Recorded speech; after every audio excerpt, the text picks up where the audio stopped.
Si ici se sentait véritablement puissant, pourquoi ferait-il du chantage à la France? C'est-à-dire, Pourquoi? Ben, quand quelqu'un dit la France ne peut pas me chasser parce que ce que je fais, c'est la France qui me le demande, qui me le commande, qui me le dicte.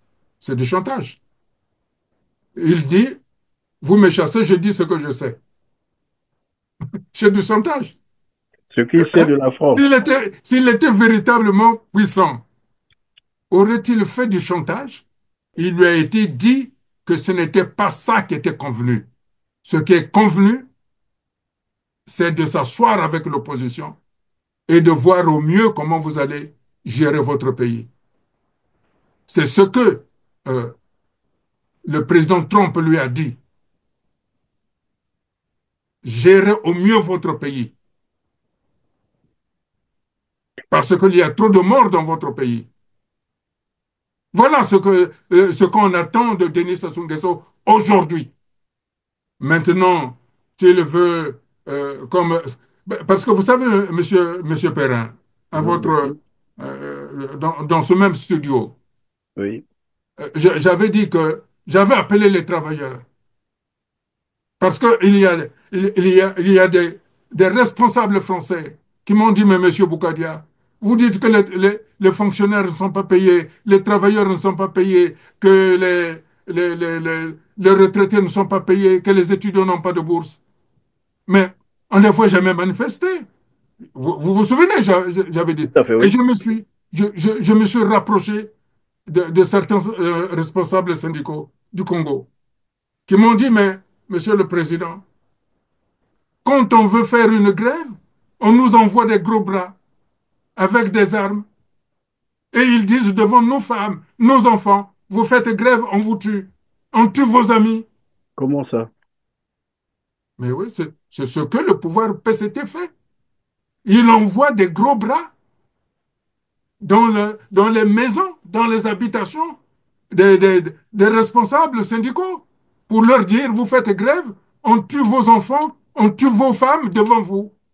Et après on vous tue. Et on tue vos amis. Voilà les menaces que reçoivent les responsables syndicaux.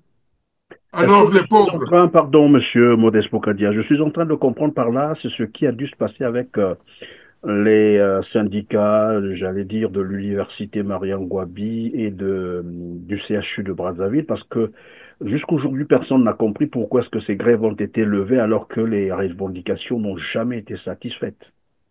parce qu'ils étaient menacés, M. Perrin.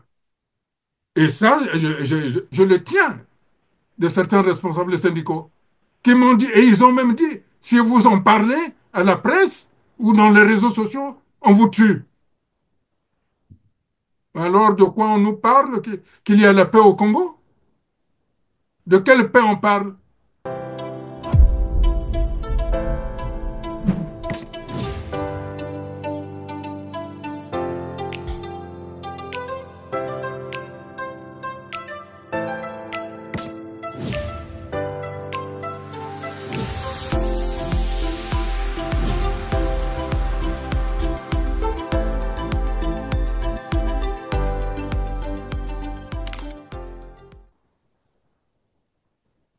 Bonjour à tous, mesdames, messieurs. Bienvenue dans ce numéro de Droit de Savoir avec Modeste Boukadia, président du Cercle des démocrates et républicains du Congo CDRC. Bonjour, monsieur Modeste Boukadia.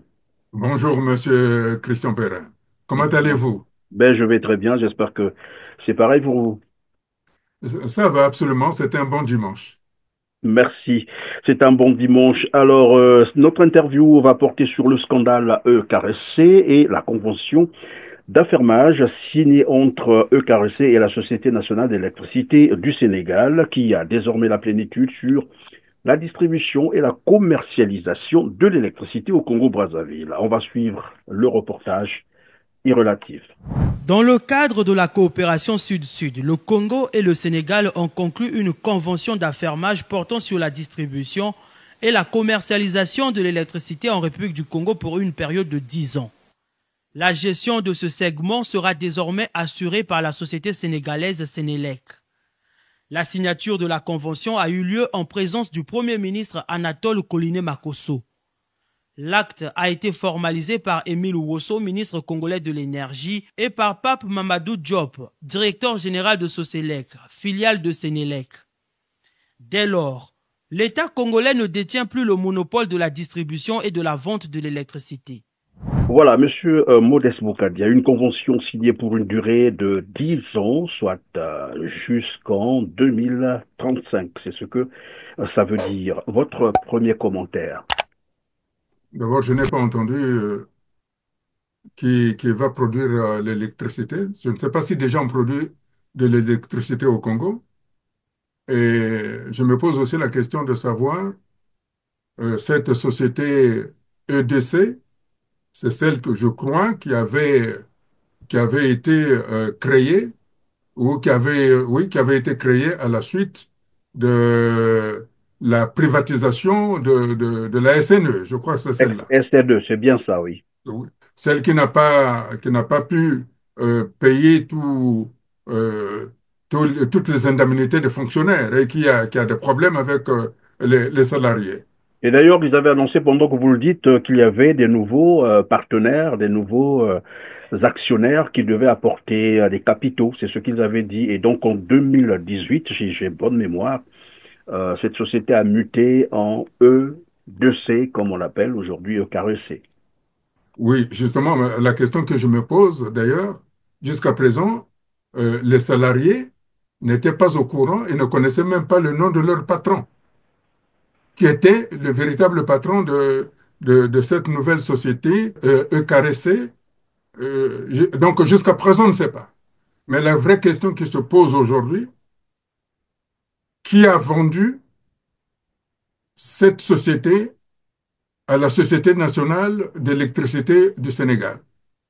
Est-ce que c'est la société EKRC ou est-ce que c'est l'État congolais qui l'a vendu et qui va payer euh, tous les arriérés de salaire et toutes les indemnités des gens qui travaillent à la SNE, pour ne pas dire à EKRC?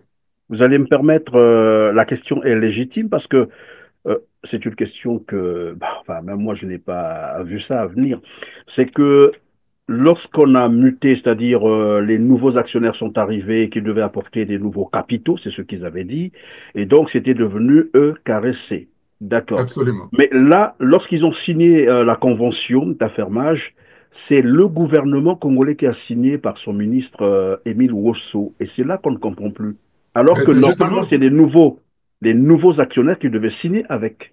c'est pour ça que je pose la question qui a vendu ou qui a signé. Parce que c'est logiquement le patron ou le directoire de caresser qui devrait se sentir incompétent et donc qui aurait pu faire appel à la nouvelle société, à la société sénégalaise. Mais si c'est le gouvernement qui prend cette décision, ça veut dire qu'il y a eu tromperie au moment où ils ont transformé la SNE en EKRC.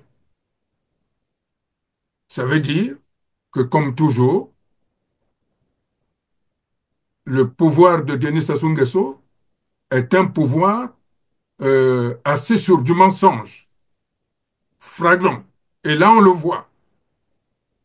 C'est pour ça que je m'interroge la raison pour laquelle ils sont allés chercher euh, une société sénégalaise d'électricité qui a des incompétences là-bas. Parce que j'ai cru voir qu'au Sénégal, cette société ne jouait pas d'une bonne réputation.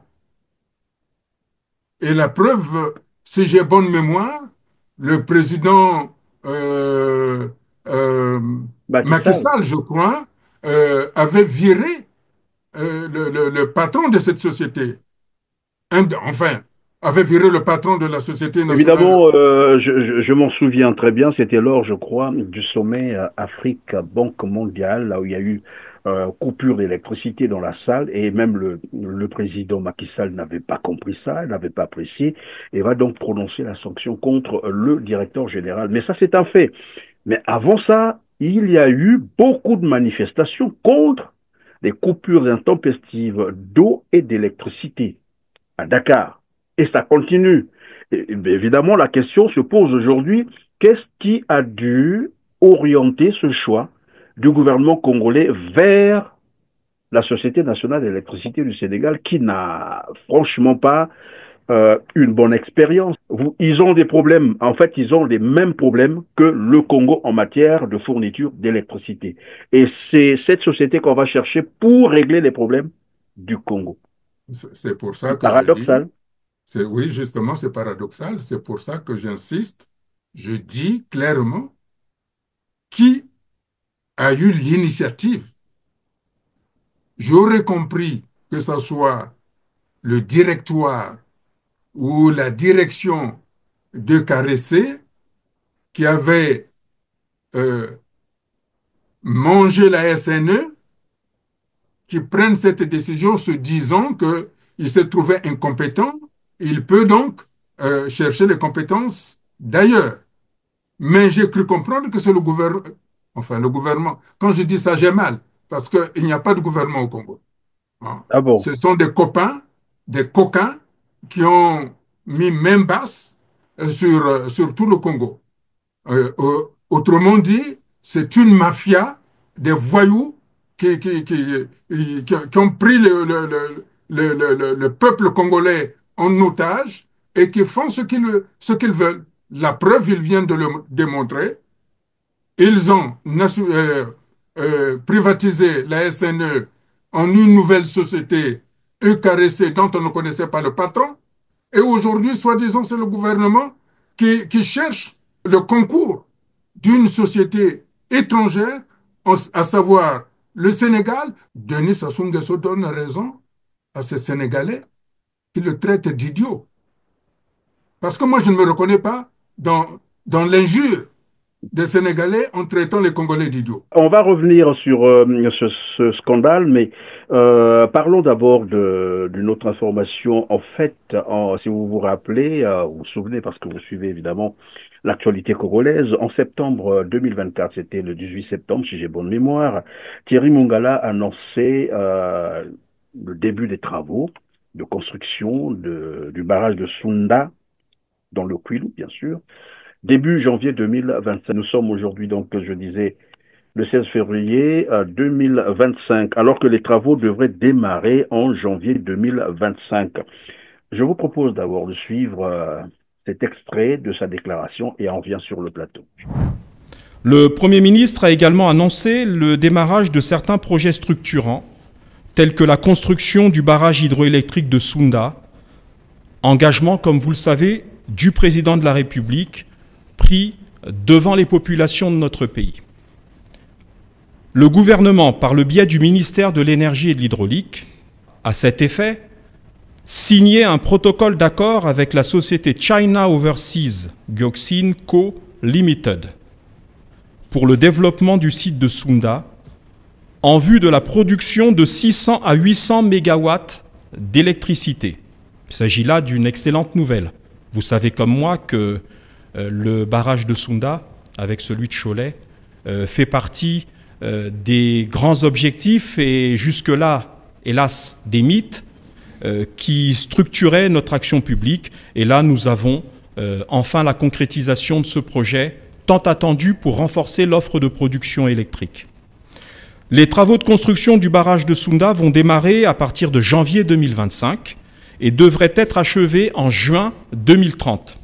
Voilà, Modeste Boukadia, peut-on parler donc de nouveaux mensonges du gouvernement congolais, après celui bien sûr de l'année de la jeunesse avec la création soi-disant de 100 000 emplois, mais qui n'ont jamais vu le jour? Ou bien c'est une stratégie finalement de diversion, question de gagner le temps?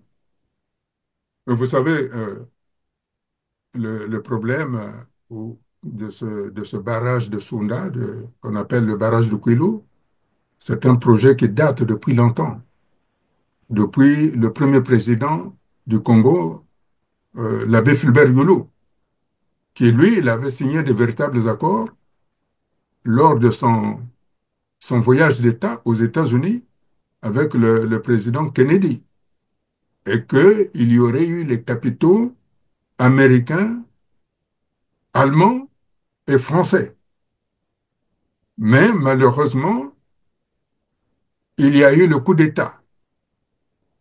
Et donc, du coup, ce projet, qui était un projet révolutionnaire, parce qu'il avait pour but, il avait pour ambition de fournir en électricité non seulement l'Afrique centrale, La mais sous-région. jusqu'à l'Afrique de l'Ouest, pour avoir une autonomie euh, sur le plan énergétique.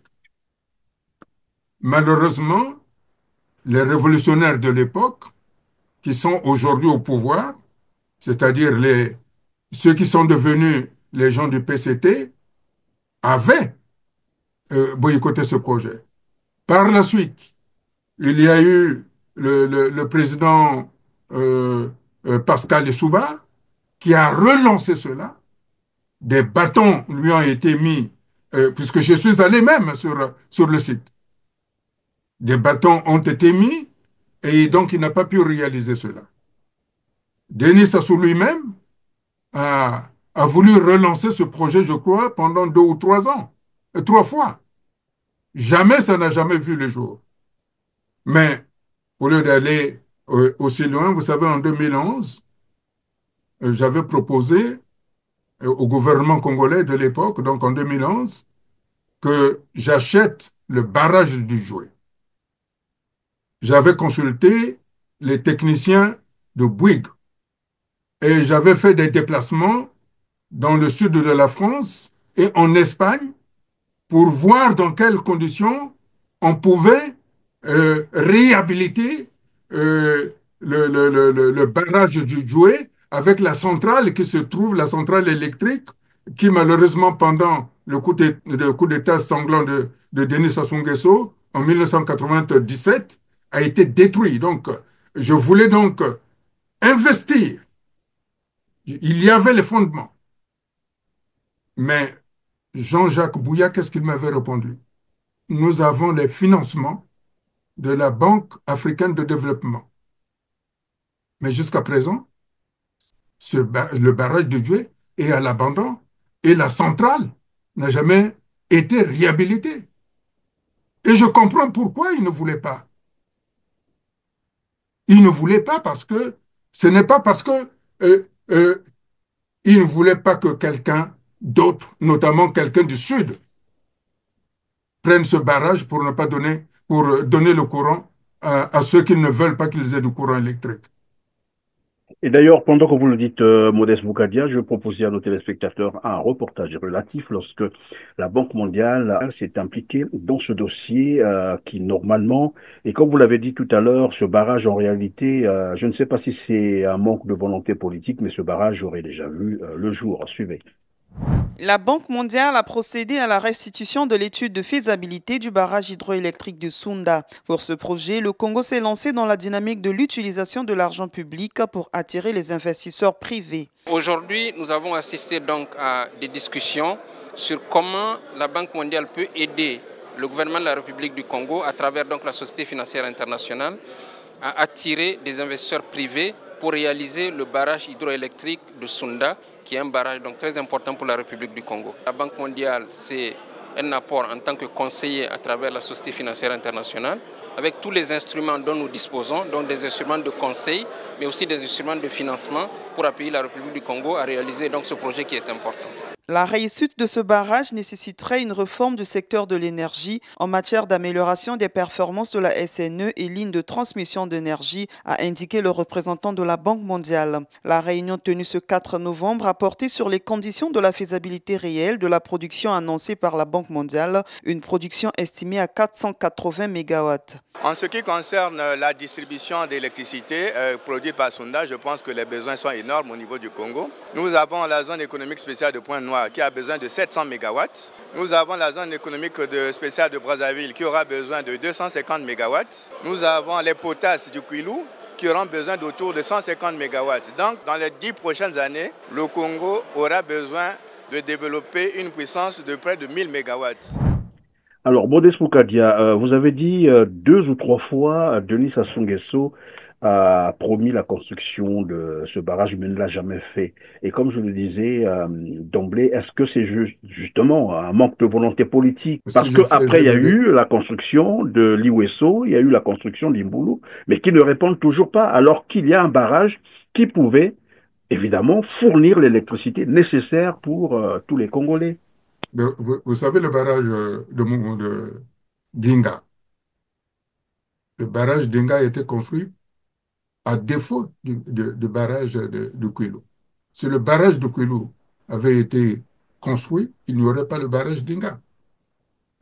Donc en réalité, c'est aussi une volonté politique de ne pas doter des infrastructures dans la partie sud du pays, mais en même temps, une volonté de ne pas doter le pays des infrastructures capables de le faire développer.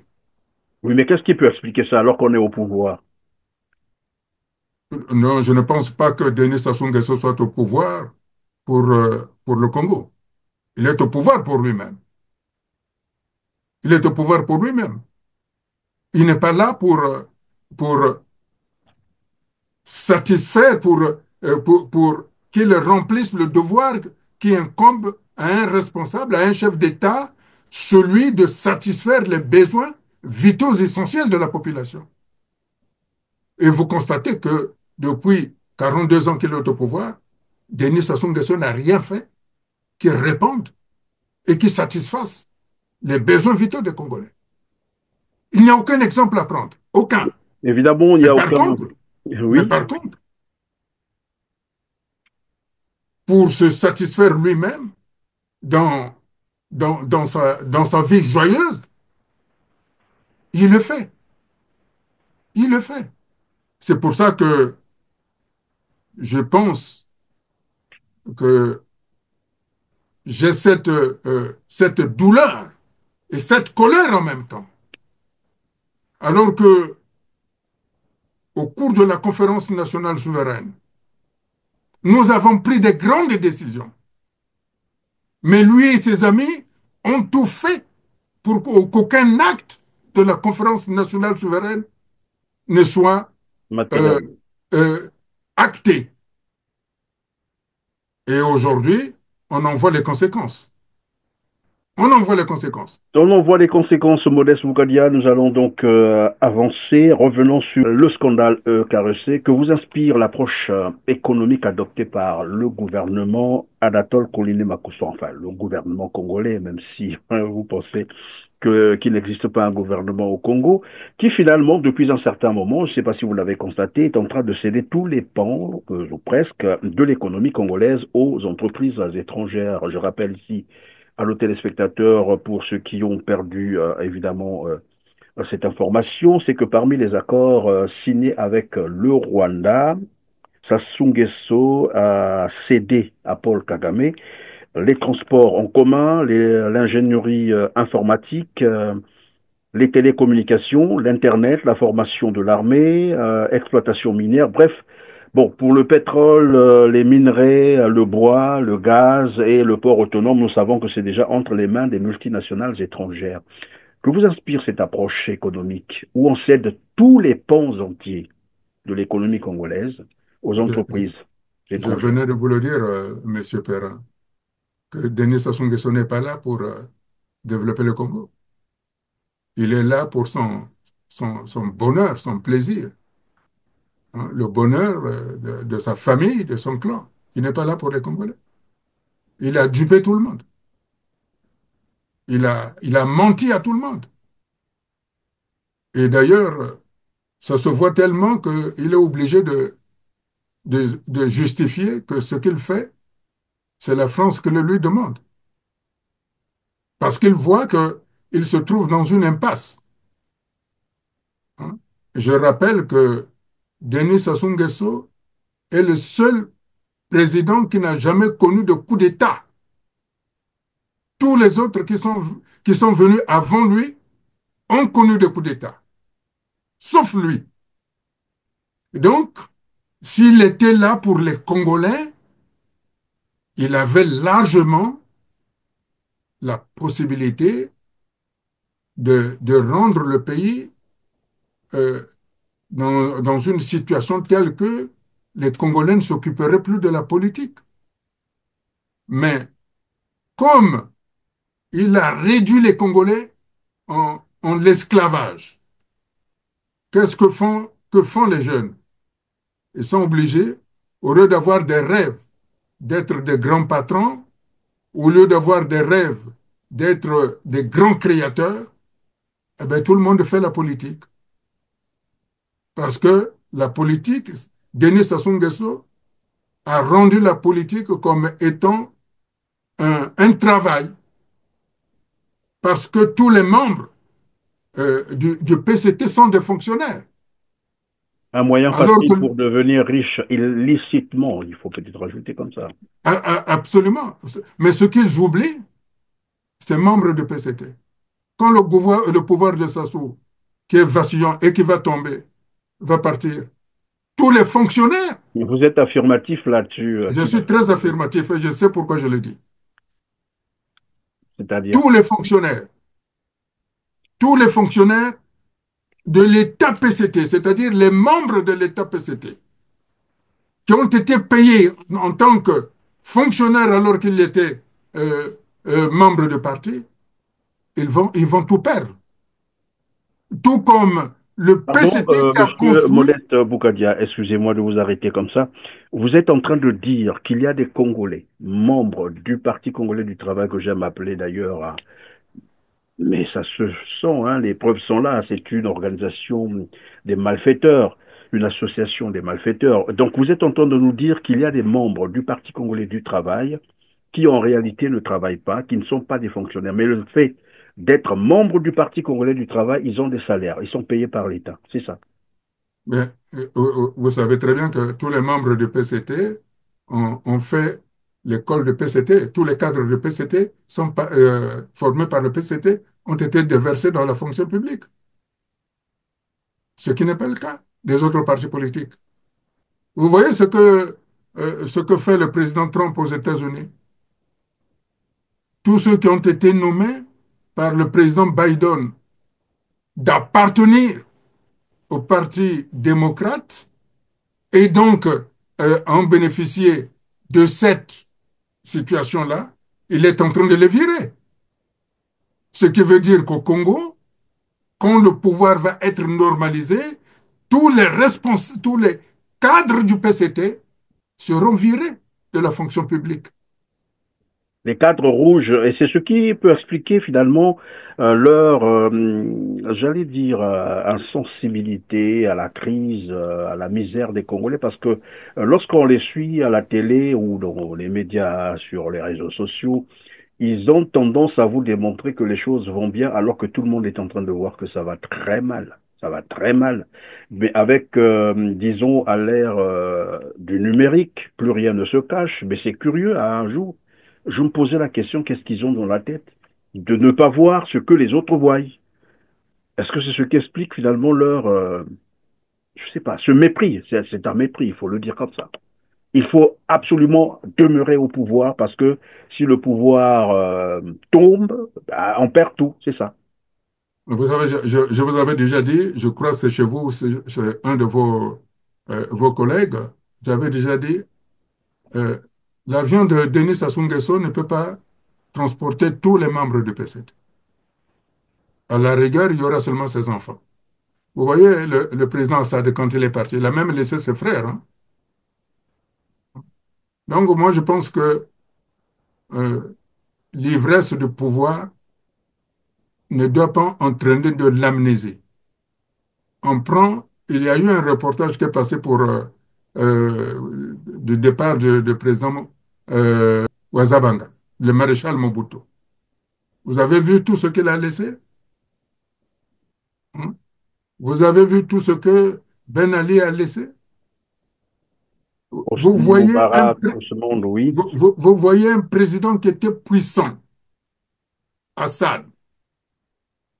Il est parti. On ne sait même plus où il est. Vous voyez un président qui a voulu révolutionner l'Afrique, le colonel Kadhafi, qui avait une des armées les plus puissantes du monde. Vous avez vu comment il est terminé? Denis Sassou n'a pas d'armée. Hein? Denis Sassou Nguesso n'a pas d'armée. Même s'il se complaît à dire qu'il a les hommes et les armes. Quelles armes il a? Si ici se sentait véritablement puissant, pourquoi ferait-il du chantage à la France? C'est-à-dire, Pourquoi? Ben, quand quelqu'un dit la France ne peut pas me chasser parce que ce que je fais, c'est la France qui me le demande, qui me le commande, qui me le dicte. C'est du chantage. Il dit, vous me chassez, je dis ce que je sais. C'est du chantage. ce qu'il sait Hein? de la France. S'il était véritablement puissant, aurait-il fait du chantage? Ça veut dire que il sait lui-même, quand il commence à dire la France ne peut pas me chasser, c'est que il est conscient que, comme l'a dit, et je félicite le président Emmanuel Macron d'avoir eu le courage d'envoyer son ambassadeur au président de son Assemblée nationale, M. Isidore Mvouba, en lui disant la vérité en face. Ce que vous voulez faire au pôle, en allant chercher M. Frédéric Bensangou pour faire de nouveau du désordre dans la région de Pôle, nous ne l'acceptons pas et vous ne vous cacherez plus derrière la France. Vous voyez? Alors Et certainement qu'ils ont... il lui a été dit que ce n'était pas ça qui était convenu. Ce qui est convenu, c'est de s'asseoir avec l'opposition et de voir au mieux comment vous allez gérer votre pays. C'est ce que euh, le président Trump lui a dit. Gérez au mieux votre pays. Parce qu'il y a trop de morts dans votre pays. Voilà ce qu'on attend de Denis Sassou Nguesso aujourd'hui. Maintenant, s'il veut, comme... Parce que vous savez, monsieur Perrin, à votre, Mhm. dans ce même studio, Oui. j'avais dit que j'avais appelé les travailleurs. Parce qu'il y a des responsables français qui m'ont dit, mais monsieur Boukadia, vous dites que les fonctionnaires ne sont pas payés, les travailleurs ne sont pas payés, que les retraités ne sont pas payés, que les étudiants n'ont pas de bourse. Mais en des fois, j'ai même manifesté. Vous souvenez, j'avais dit. Tout à fait, Et oui. je me suis rapproché de certains responsables syndicaux du Congo qui m'ont dit, mais monsieur le Président, quand on veut faire une grève, on nous envoie des gros bras avec des armes. Et ils disent devant nos femmes, nos enfants, vous faites grève, on vous tue. On tue vos amis. Comment ça? Mais oui, c'est ce que le pouvoir PCT fait. Il envoie des gros bras dans les maisons, dans les habitations des responsables syndicaux pour leur dire, vous faites grève, on tue vos enfants, on tue vos femmes devant vous. Et après on vous tue. Et on tue vos amis. Voilà les menaces que reçoivent les responsables syndicaux. Est-ce que Alors je les suis en pauvres, train, pardon, monsieur Modeste Bokadia, je suis en train de comprendre par là, c'est ce qui a dû se passer avec les syndicats, j'allais dire, de l'université Mariam Gouabi et du CHU de Brazzaville, parce que jusqu'aujourd'hui, personne n'a compris pourquoi est-ce que ces grèves ont été levées alors que les revendications n'ont jamais été satisfaites. parce qu'ils étaient menacés, M. Perrin. Et ça, je le tiens de certains responsables syndicaux qui m'ont dit, et ils ont même dit, si vous en parlez à la presse ou dans les réseaux sociaux, on vous tue. Alors, de quoi on nous parle? Qu'il y a la paix au Congo? De quelle paix on parle? Hein? Est-ce que c'est pour ça qu'ils ont tué Marion Ngouabi? Pour amener le Congo comme ça? Alors, je comprends pourquoi le capitaine Pierre Anga s'était posé la question de savoir pourquoi vous avez tué Marion Ngouabi. Pourquoi? Pour faire du Congo tel qu'il est? Comme ça? Non, Monsieur Probablement, Perrin. C'est pour oui, ça que je dis, quand on voit le scandale aujourd'hui de la société EKRC, E carré 2, enfin, en fait, c'est toujours la même SNE, puisque SNE, c'est oui. le gouvernement qui a cédé cette société euh, qui fut jadis un fleuron du Congo, où les travailleurs, moi je me souviens à l'époque quand j'étais étudiant, il n'y avait jamais eu de coupure. Hein. Donc, si on voit ce qui se passe, et quand on voit, je ne sais pas si la liste qui circule sur les réseaux est, est- est- est- est authentique. Évidemment, bon, mais la liste, il faut dire qu'elle est authentique parce que nous l'avons fait authentifier. Nous avons reçu ces documents qui ont circulé sur la toile et nous avons demandé à nos correspondants sur place pour aller vérifier. Ils nous ont confirmé que la liste, elle est authentique. On va y revenir tout à l'heure, Monsieur Modeste Boukadia.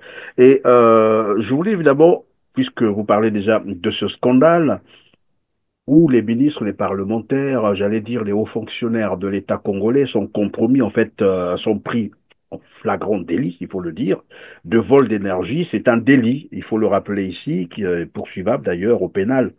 Et parmi eux, le président de l'Assemblée nationale, le procureur de la République, le ministre de l'Intérieur, Zéphirin Boulou, il y a même le ministre lui-même, Émile Wosso, voilà, celui qui a signé la convention avec la société sénégalaise, qui cumulerait à la date d'aujourd'hui 140 millions de francs CFA d'impayés.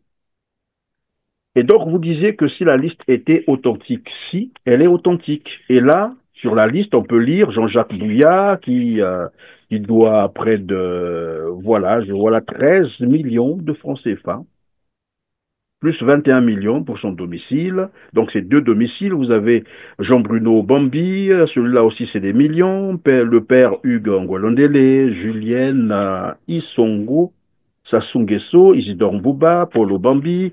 Ils sont nombreux comme ça, Émile Wosso, Hugues Ngolondele, encore, voilà, Arnaud Wamba, Sassou, même le fils de Sassou Nguesso. Le général Wamba, Sassou Nguesso, c'est comme ça qu'on l'appelle désormais. Et vous avez Thierry Mungala aussi, qui est le porte-parole du gouvernement, Belinda Ayessa.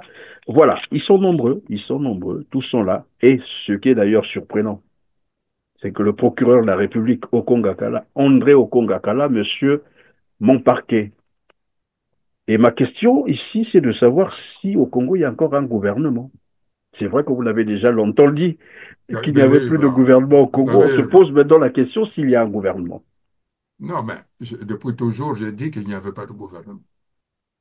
Que celui qui a, ceux qui ont tué la République, c'est le Conseil constitutionnel.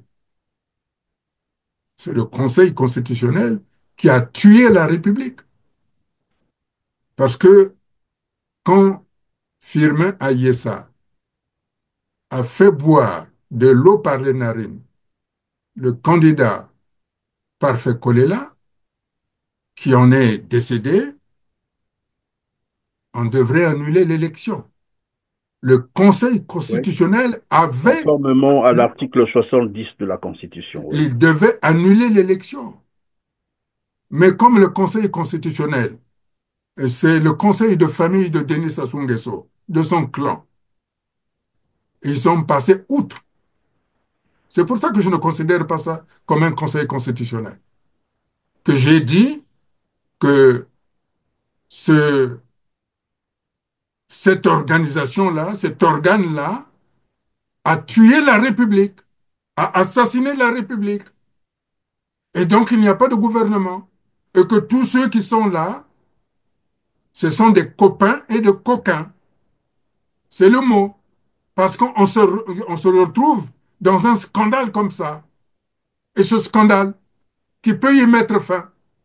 Une preuve matérielle que c'est des délinquants qui tiennent le Congo, c'est des criminels, nous l'avons toujours dit Ce ici. n'est pas moi qui le dis, ce sont eux-mêmes. Mais évidemment, D'ailleurs, Denis Sassou Nguesso lui-même l'avait dit au sommet de la francophonie en, en 1999 à Moncton, quand Jacques Chirac l'avait interpellé. Il avait dit ceci, que tous les cadavres qui sont dans mon placard ne sont pas les miens. Donc il savait bien qu'il y avait des gens qui assassinaient. Et qu'il avait même ajouté, tous ceux qui pensent que je suis le seul à voler doivent me précéder avant que je les précède. Alors aujourd'hui, par c'est-à-dire, rapport, il voudra faire un nettoyage avant de partir, c'est ça? il faut lui poser la question. Je pense que c'est cela. Et aujourd'hui, il y a une situation gravissime en Afrique centrale.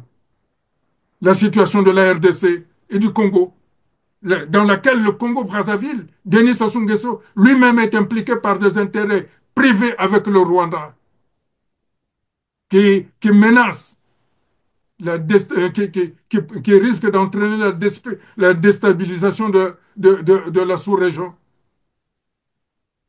Alors, qu'est-ce qu'on fait? On crée des distractions.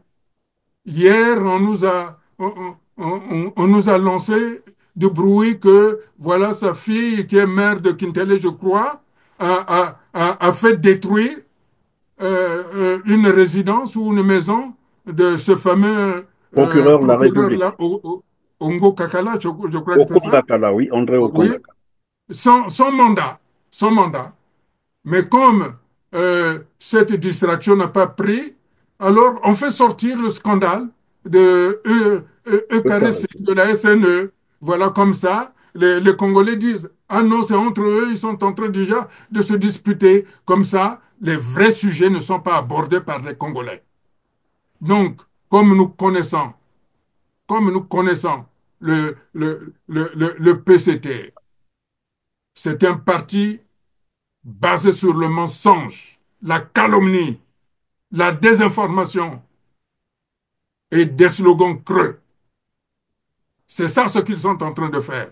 Il y a un vrai sujet qui est là.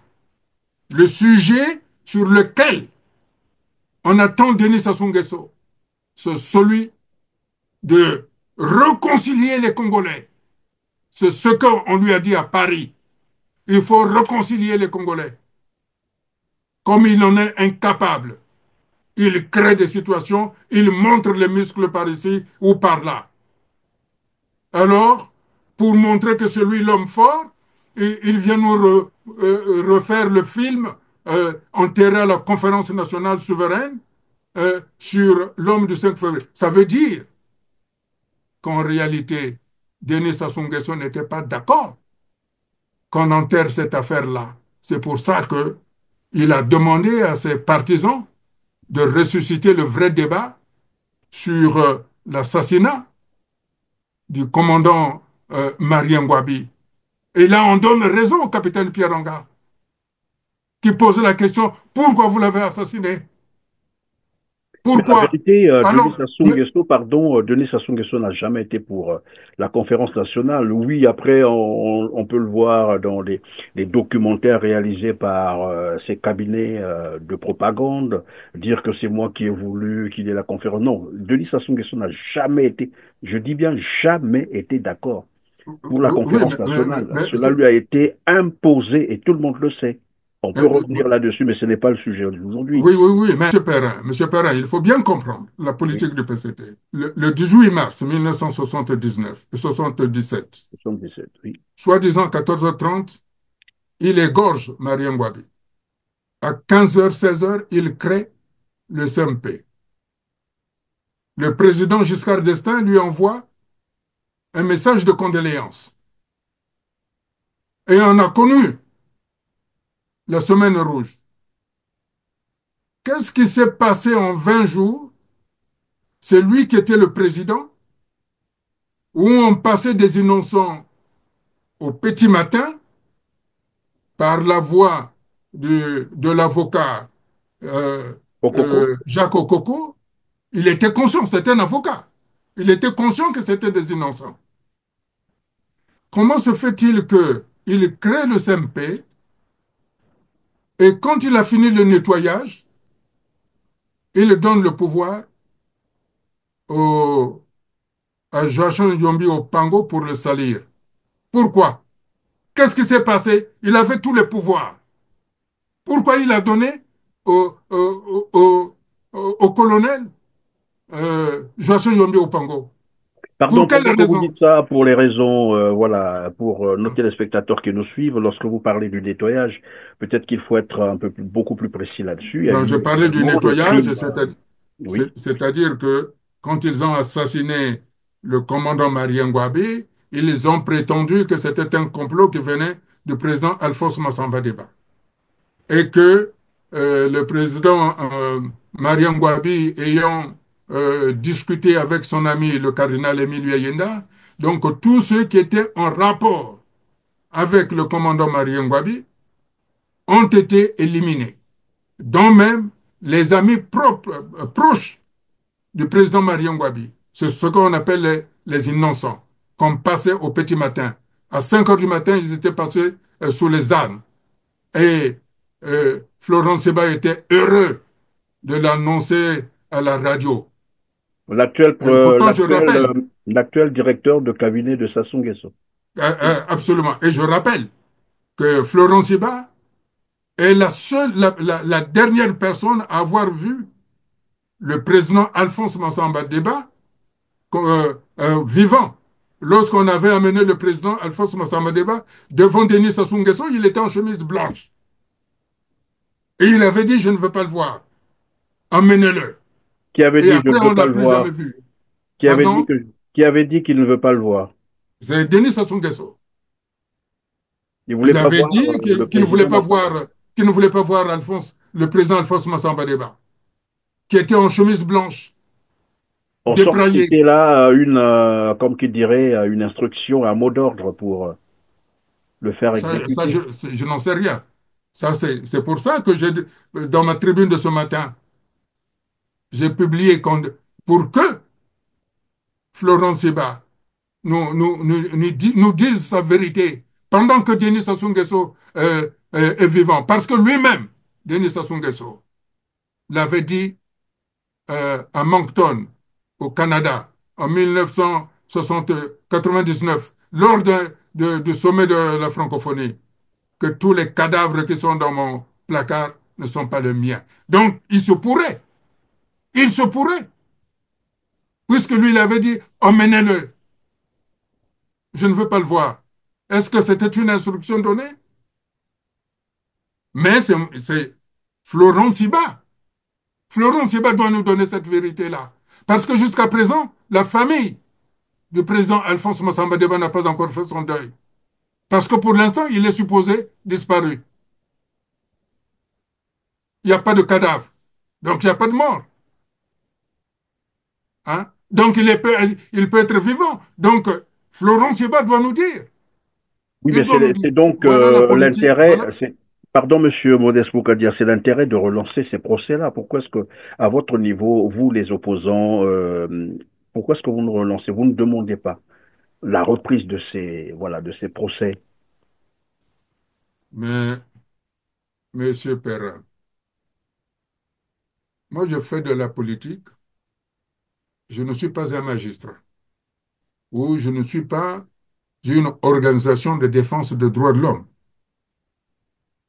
Moi, tout ce que j'apporte un éclairage sur la vision politique que je propose aux Congolais. Il y a des avocats, des organisations de défense des droits de l'homme qui, malgré des menaces qu'ils peuvent avoir, doivent continuer de chercher à ce que la vérité éclate. Mais vous n'allez pas me demander à moi de me substituer à la justice. Vous n'allez pas me demander à me substituer en organisation de défense des droits de l'homme. Moi, je suis là pour dire ce que je souhaite pour le Congo, pour dire mon engagement à ce que j'ai de très bons rapports avec les partenaires avec lesquels je vais travailler. Moi, je dis que cette manière d'accuser la France, que la France, tout ce que Denis Sassou Nguesso fait de néfaste, c'est à l'origine de la France. Je dis non. Nous devons revoir avec la France une manière de travailler avec elle. Moi, je ne pense pas, en tout cas, je peux être naïf, alors je préfère être naïf. Je ne pense pas que quand la France a imposé Denis Sassou Nguesso au Congo, elle lui ait dit impérativement, tu dois tuer les Congolais, tu ne dois pas donner du courant électrique, tu dois vendre la SNE, tu dois faire ceci, tu dois faire cela, tu dois éliminer Pierre Anga, tu dois mettre Mokoko en prison, tu dois mettre Okombi Salissa en prison, tu dois... Vous voyez ce que je dis? Vous allez brûler le poule. Je ne pense pas. Non, mais moi, je vous comprends très bien, mais sauf que, puisque lui-même le dit, ce qu'il fait, c'est la France qui lui demande de le faire. Et il s'est illustré, vous l'avez déjà rappelé, par des crimes de sang, crimes de masse, crimes contre l'humanité, par les assassinats politiques, le vol, le détournement de l'argent du pétrole. Et tout ça, quand ça a lieu, évidemment, les observateurs, les Congolais se disent, bah, écoutez, puisque c'est la France qui l'a ramené là, il y a une part de responsabilité pour la France. Pourquoi la France ne ramène pas son soldat à l'ordre? Parce que je posais la question, c'était la fois dernière, qu'on se demandait ici si, donc c'est avec un autre invité, où on se posait même la question de savoir, est-ce qu'il a même déjà démissionné des renseignements français? Parce que c'était un agent de la DGSE, tout le monde le sait. C'est un vassal qu'on a placé, c'est la France qui l'a ramené dans ses valises, avec, voilà, cet océan de sang que tout le monde connaît. Maintenant que la France se rend compte que son soldat se comporte très mal, c'est à la France de le ramener à l'ordre. J'entends très bien. J'entends très bien ce que vous dites. D'ailleurs, vous vous souvenez, en 2015, quand il a voulu changer la Constitution, euh, le président François Hollande euh, lui avait donné le permis de tuer en disant qu'il pouvait faire ce qu'il voulait. Il s'en est mordu le doigt parce qu'il avait fait euh, un rétropédalage, mais le mal était fait. Et à ce moment-là, j'avais dit à François Hollande, s'il en est ainsi, alors allons dans deux États différents au Congo. J'ai débattu là-dessus. Évidemment, quand les Congolais ont manifesté massivement en 2015 contre la Constitution, ils étaient debout. Mais c'est François Hollande qui a commis l'erreur de l'avoir donné l'absolution qu'il pouvait tuer les Congolais. Et à ce moment-là, aujourd'hui, on voit les conséquences. Puisque la France, sous François Hollande, avait ordonné à Denis Sassou Nguesso, si tu veux rester en place, tue les Congolais. Il l'a fait. Et aujourd'hui, les Congolais, c'est légitime. C'est légitime. D'ailleurs, il y a Jean-Paul Pigas. Vous voyez ce Français-là tenir un journal dans un pays où les gens sont incapables d'avoir 5 francs CFA. Et lui, il édite un journal vendu 500 francs qu'il achète. Avec quel argent il publie son papier? Vous comprenez, effectivement, quand les Congolais disent que Denis Sassou Nguesso était un agent de la France, j'ai envie de les croire. J'ai envie de les Non, croire. mais ça a été révélé par un ancien conseiller de Jacques Chirac.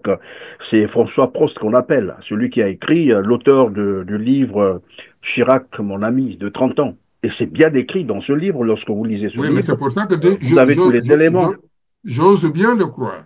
Mais par contre, ce qui m'étonne, c'est quand Denis Sassou Nguesso dit ce que je fais au Congo, c'est-à-dire envoyait des bataillons pour aller brûler le pôle, envoyait des bataillons pour aller massacrer les populations du Konongo, oui, Oui, bien sûr, oui. du Konongo, Massacrer les jeunes au beach et tout ça, voilà. massacrer mettre les gens dans des conteneurs, les noyer et les autres les brûler. Quand il dit que c'est la France qui me demande de faire ça, la France reste silencieuse. Or, la langue française qui m'a été apprise par Madame Duchesne, un grand professeur de français, nous disait qui ne dit mot consent. Ça veut dire même que lorsque la France ne prend aucune décision à l'endroit de Denis Sassou Nguesso, approuve qu'effectivement, c'est la main de la France qui tue les Congolais. C'est ce que les Congolais pensent. Alors c'est pour ça que parfois, euh, je suis étonné que Emmanuel Macron traite les Africains d'ingrats quand les mêmes Africains se disent, mais vous nous avez mis des dictateurs qui nous tuent et vous voulez qu'on vous remercie? Il y a quelque chose quelque chose qui... C'est pour ça que je dis, il est temps, je crois que nous ayons euh, une autre politique entre la France et le Congo, entre la France et l'Afrique, entre l'Afrique et l'Occident. Cette politique, cette nouvelle politique est possible, surtout qu'aujourd'hui, nous sommes dans une nouvelle géopolitique qui s'installe. Et cette nouvelle politique qui s'installe doit amener les Africains à saisir cela comme étant un moyen de rééquilibrer les relations diplomatiques avec l'Union européenne, avec la France, avec la Chine, avec la Russie, avec les États-Unis d'Amérique, avec le Moyen-Orient, avec Israël. Voilà, je crois, l'opportunité de cette nouvelle donne, parce que de ce que l'on sait, de ce que l'on sait, la place du Congo-Brazzaville en Afrique centrale est très demandée et nous donne des atouts. Et ces atouts-là, aujourd'hui, nous devons les mettre en mouvement pour que nous ayons de saines relations avec la France, de saines relations avec l'Union européenne. C'est de ça dont il s'agit aujourd'hui. Ce n'est rien d'autre. Rien d'autre, Monsieur Modeste Boukadia. Nous sommes à la fin donc de cette interview. Alors nous allons donc conclure. Ce que j'ai cru savoir, c'est que tout ce qui se fait actuellement au niveau du Congo-Brazzaville, les événements qui s'enchaînent d'ailleurs, c'est dans le but de tourner les Congolais en dérision parce qu'ils veulent gagner du temps. C'est ça le problème. Et que les Congolais ne devaient pas être mais vraiment distraits. Mais on va conclure donc sur le scandale EKRC. Tout à l'heure, nous avions dit que c'est en fait tous les gouvernants, il faut le dire, qui sont compromis, tous les gouvernants, ou presque, hein, quelques-uns peuvent échapper, mais vraiment, c'est curieux, et je le rappelais, là, dont vous avez, on parle même des généraux, donc des officiers généraux des facs, qui sont compromis, il y a des ministres, des parlementaires, voilà, des magistrats, tout ce monde-là est compromis. Curieusement, le PCT qui a coutume de faire du bruit, à venir démentir cette fois-ci, il est aux abonnés absents, mais parce que dans la plupart des cas de ceux qui sont compromis sont les membres du Parti congolais du travail. Ni l'Assemblée, ni le Sénat, ni le gouvernement lui-même, même pas les responsables de EKRC, ne se sont prononcés sur ce scandale. Que doivent faire finalement les Congolais? Puisque là, nous l'avons dit, le procureur général aussi est compromis, qui, dans le cas où il était question, dans le cas où il était question de faire justice, qui va faire justice dans cette affaire? Qui va instruire le dossier de qui, puisque le procureur lui-même est compromis? Est-ce qu'il faudrait que les Congolais se fassent justice eux-mêmes? Puisqu'il est démontré maintenant que tout le gouvernement est compromis. C'est des voleurs, des bandits, des criminels, ce sont des délinquants. Ce n'est pas moi qui le dis, les preuves sont là. Ils ont volé l'énergie et c'est passible des poursuites au pénal. Donc c'est des délinquants, tout ce monde. Que doit faire le peuple congolais? Vous savez, je dis que il est temps aujourd'hui, malgré les menaces qu'il y a sur les syndicats, sur les organisations des droits de l'homme, il faut continuer à se battre.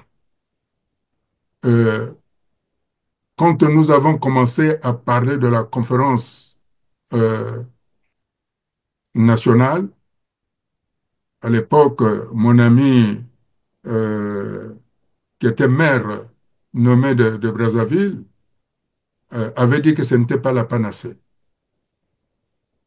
Mais finalement, par la langue, en donnant des explications, les mêmes explications que je donne aujourd'hui, les Congolais avaient fini par adhérer à l'idée de la conférence nationale. Et nous avons eu cette conférence nationale qui s'est mutée en conférence nationale souveraine. Aujourd'hui, il a été proposé à Denis Sassou Nguesso d'être un homme pour qu'il y ait une nouvelle direction du Congo, puisque la page de l'élection présidentielle de 2026 est tournée. Elle n'existe plus. C'est-à-dire, Personne ne veut des élections, surtout que c'est vous qui avez dit que Denis Sassou Nguesso est commandité depuis Paris. C'était ça, non? tout à fait. Hein, c'est ça ce que vous avez dit. Paris ne veut pas de ces élections-là. Ni les États-Unis ne veulent pas de ces élections-là. Ni l'Union européenne ne veut pas de ces élections-là. On ne peut pas me dire que le Congo est un pays souverain, indépendant. Mais pourtant, le PCT y tient, ils sont même déjà en campagne, hein. Oui, mais vous savez, que, que, que peut-il faire? Il faut quand même faire semblant que nous existons. Nous ne sommes pas morts, mais nous existons encore. Hein. Vous savez, euh, quand quelqu'un meurt, il bouge encore. Hein. Hein. Quand Ben, c'est quelqu'un bon, meurt, mon il ami. bouge encore. Hein. Bien sûr. Donc, Ça devrait- euh, ça vous devrait- savez, si le PCT n'était pas mort, Oui. il ne sortirait pas le drapeau de la République populaire du Congo. À moins que j'imagine qu'au sein du PCT, il n'y a pas d'intelligence pour créer un autre symbole en dehors du symbole de la République populaire du Congo, qui, dans sa place réelle, est dans un musée. C'est ça. Aujourd'hui, ce drapeau rouge doit repartir dans le musée. Il ne doit plus exister. S'il existe, alors Sassou Nguesso fait perdurer la mort du capitaine Marien ou du commandant Marien Ngouabi. Si ce drapeau rouge est encore là, ça veut dire qu'il est heureux De de son coup d'État, l'assassinat oui. du commandant Marien Ngouabi. Parce que la conférence nationale, même si ce n'était pas les us et coutumes de nos compatriotes du Nord, ils avaient lavé les mains pour dire que ce qui s'est passé, oh non, En enterre, oui. nous n'allons plus revenir là-dessus. Mais s'ils reviennent là-dessus, ça veut dire que dans leur tête, ils ont encore la victoire. Ils sont en train de se trémousser sur ces cadavres-là, de tous ceux qui sont morts. Évidemment, Mais, mais je, on en avait recensé, je crois, on avait, j'allais dire, identifié près de plus de 3000 assassinats politiques. absolument, c'est pour ça que je dis, Il a une fenêtre qui a été ouverte à Paris lors de la cérémonie de la renaissance de Notre-Dame. Et cette fenêtre-là doit tenir son, son résultat. C'est-à-dire, Denis Sassou Nguesso doit s'asseoir avec toute l'opposition pour œuvrer au mieux par une transition politique de la manière dont il faut gouverner le pays. Mais est-ce qu'il en Parce que parle même tel que avec ce son parti? parti-là, Le problème, c'est celui-là. Est-ce qu'il en parle même avec son parti? Toutes les instructions qu'il a reçues lors de cette visite-là. Apparemment, il n'en parle ça pas le avec son regarde. parti. Ça le regarde. Ça le regarde. Mais ce dont on sait, vu le scandale de cette NCE-là, SNDE, avec, SNE ou SNE, voilà. Il mieux vaut appeler ça avec la SNE. responsabilité de tous les acteurs de la vie politique du Congo qui sont membres du PCT, c'est-à-dire de leur gouvernement, de leur parlement, de tout le monde, De leur y compris justice. les maîtresses. Oui. Tout le monde y est compris là-dedans. Je ne pense pas qu'un tel pays, un tel système, de tels organes puissent continuer de vivre. Et c'est pour ça que je, je pense qu'il est temps aujourd'hui que tous les acteurs politiques, que toutes les organisations syndicales et la jeunesse que, qui continuent de danser sur les chanteurs qu'on leur envoie en France ici, qui sont payés par Edgar Nguesso. Ils envoient des gens venir faire de la musique ici pour distraire les gens. Je crois que les Congolais qui sont en France, la diaspora, il va de leur responsabilité de ne plus céder à l'attrait de l'argent facile. Ils ont la responsabilité de ce qui se passe au Congo-Brazzaville.